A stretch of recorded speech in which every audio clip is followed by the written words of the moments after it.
जिस तरह से प्रधानमंत्री मोदी जी इस देश के सबसे भ्रष्ट नेताओं को ईडी और सीबीआई से डरा के या पैसों का लालच देके दूसरी पार्टियों से तोड़ तोड़ के अपनी पार्टी में शामिल कर रहे हैं, क्या मोहन भागवत जी उनसे सहमत हैं? प्रधानमंत्री जी ने कहा कि अजीत पवार पे 70,000 करोड़ रुपए के घोटाले का आरोप है, हम इनको जेल भेजेंगे। 27 जून 2023, 5 दिन के बाद 2 जुलाई को उनको अपनी सरकार में शामिल करके उनको उप मुख्यमंत्री बना दिया। मैं इनसे पूछना चाहता हूं, कुछ शर्म आती है? मैं आरएसएस वालों के ऊपर ज्यादा दया आती है, उन्होंने कईयों ने अपनी जिंदगी आरएसएस के लिए दे दी और अब उनका एक ही, उनको अब टिकट नहीं मिलती। कांग्रेस वालों को इसको उसको लाला के टिकटें देते हैं, उनका काम दरी बिछाने का रह गया बस। कभी कांग्रेसियों के लिए दरी बिछाते हैं, कभी एनसीपी वालों के लिए दरी बिछाते हैं, कभी शिवसेना वालों के लिए दरी बिछाते हैं। मैंने 4-5 दिन पहले मोहन भागवत जी को एक चिट्ठी लिखी थी।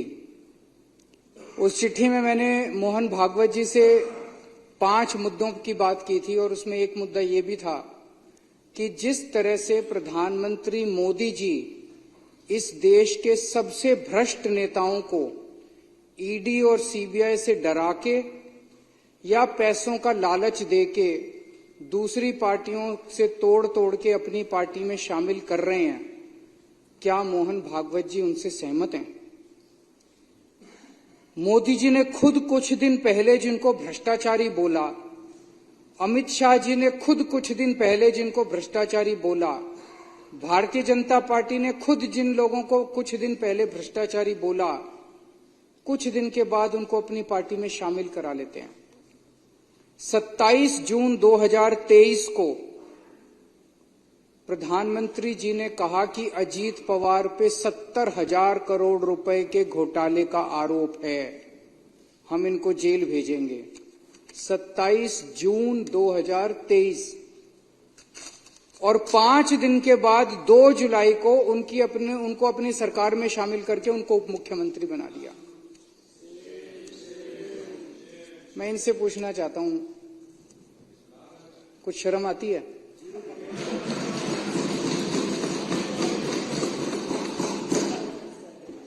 चलो हम तो सारे के सारे खराब हैं, पर आपका प्रधानमंत्री 27 जून को जिस आदमी पे 70,000 करोड़ रुपए के भ्रष्टाचार का आरोप लगाता है और 5 दिन के बाद 2 जुलाई को उसको अपना उप मुख्यमंत्री बना लेता है, क्या मुंह दिखाते हो यार? जब अपनी गली में अपने घर जाते हो आप लोग, पूरी दुनिया को क्या मुंह दिखाओगे कि ऐसी पार्टी में आप लोग हो?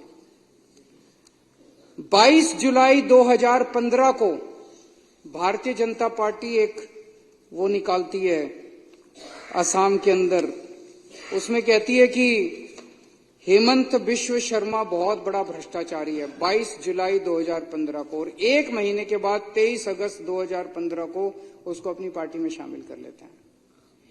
ऐसे 25 नगीने हैं मोदी जी के, हीरे हैं जो चुन चुन के मोदी जी ने दूसरी पार्टियों से इकट्ठे किए हैं। ये मोदी जी के बहुत करीब हैं, चुन चुन के वो दूसरी पार्टियों से लेके आए, उनके ऊपर जितना कचरा था, गंद था, सारा साफ किया मोदी जी ने, सारे केस उनके धोए। अजीत पवार एनसीपी के होते थे, इनके ऊपर इकोनॉमिक ऑफेंसेस विंग का केस था, ईडी का केस था, दोनों केस बंद करवा दिए मोदी जी ने। प्रफुल्ल पटेल एनसीपी के नेता थे, सीबीआई का केस था, ईडी का केस था, दोनों केस बंद करवा दिए मोदी जी ने, अपनी पार्टी में शामिल कर लिया प्रधानमंत्री जी ने। प्रताप सरनायक शिवसेना का नेता था, इस पे ईडी का केस था, ईओडब्ल्यू का केस था, दोनों केस बंद करवा दिए मोदी जी ने, आप इस बीजेपी में शामिल कर लिया। हेमंत बिश्व शर्मा कांग्रेस का नेता था, सीबीआई का केस था, ठंडे बस्ते में डाल दिया, इसको अपनी पार्टी में शामिल कर लिया। हसन मुशर्रफ एनसीपी का नेता था, ईडी का केस था, ठंडे बस्ते में डाल दिया, मोदी जी ने इसको अपनी पार्टी में शामिल कर लिया। भावना गवाली शिवसेना की नेता थी, ईडी का केस था इस पे। यामिनी और यशवंत यादव शिवसेना के नेता थे, ईडी का केस था, इनका केस ठंडे बस्ते में डाल दिया।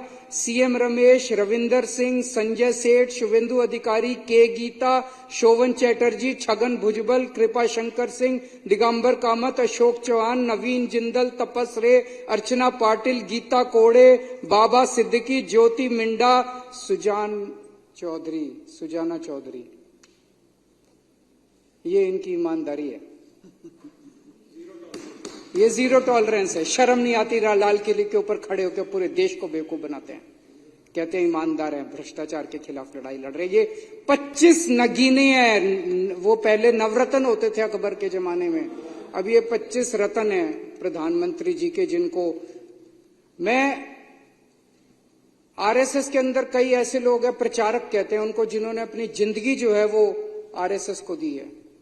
वो जब घर घर जाते होंगे, क्या कह के वो जनता का सामना करते होंगे कि जिस आदमी को प्रधानमंत्री ने 2 दिन पहले कहा कि 70,000 करोड़ का घोटाला हो गया, सारे बीजेपी वाले, आरएसएस वालों ने व्हाट्सएप ग्रुप पे उसको भेजा लोगों को कि 70,000 करोड़ का घोटाला। आज प्रधानमंत्री ने 5 दिन बाद उसको अपने यहां शामिल करके उसको उप मुख्यमंत्री बना दिया। क्या शक्ल दिखाते हैं ये लोग।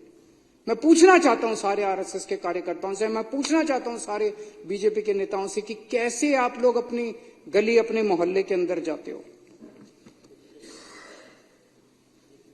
और मैं आरएसएस वालों के ऊपर ज्यादा दया आती है, उन्होंने कईयों ने अपनी जिंदगी आरएसएस के लिए दे दी और अब उनका एक ही, उनको अब टिकट नहीं मिलती। कांग्रेस वालों को इसको उसको लाला के टिकटें देते हैं, उनका काम दरी बिछाने का रह गया बस। कभी कांग्रेसियों के लिए दरी बिछाते हैं, कभी एनसीपी वालों के लिए दरी बिछाते हैं, कभी शिवसेना वालों के लिए दरी बिछाते हैं। आरएसएस के कार्यकर्ताओं का काम अब केवल दरी बिछाने का रह गया। कभी इस नेता के लिए दरी, क्यों उनको टिकटें मिलती नहीं मिलती उनको। इसके अलावा इन्होंने कई सरकारों की चोरियां की, टॉपल किया, सरकारों को उखाड़ के फेंका। मार्च 2016 से लेके मार्च 2024 तक प्रधानमंत्री मोदी जी ने 13 राज्य सरकारों को 15 बार गिराने की कोशिश की और उसमें से 10 सरकारों को गिराने में सफल हो गए। ये सरकारें नहीं गिराई, ये सरकारों की चोरी की है। ईडी और सीबीआई को भेज के, उनको धमकी देके, उनको लालच देके, पैसे से खरीद के उनकी सरकारों की चोरी की है इन लोगों ने। ये कोई मामूली वो नहीं है कि सरकारें गिरा दी। नवीन जिंदल, तपस रे, अर्चना पाटिल, गीता कोड़े, बाबा सिद्दीकी, ज्योति मिंडा, सुजाना चौधरी, ये इनकी ईमानदारी है। ये जीरो टॉलरेंस है। शर्म नहीं आती लाल किले के ऊपर खड़े होकर पूरे देश को बेवकूफ बनाते हैं, कहते हैं ईमानदार हैं, भ्रष्टाचार के खिलाफ लड़ाई लड़ रहे। ये 25 नगीने हैं। वो पहले नवरत्न होते थे अकबर के जमाने में, अब ये 25 रत्न हैं प्रधानमंत्री जी के, जिनको मैं आरएसएस के अंदर कई ऐसे लोग हैं, प्रचारक कहते हैं उनको, जिन्होंने अपनी जिंदगी जो है वो आरएसएस को दी है।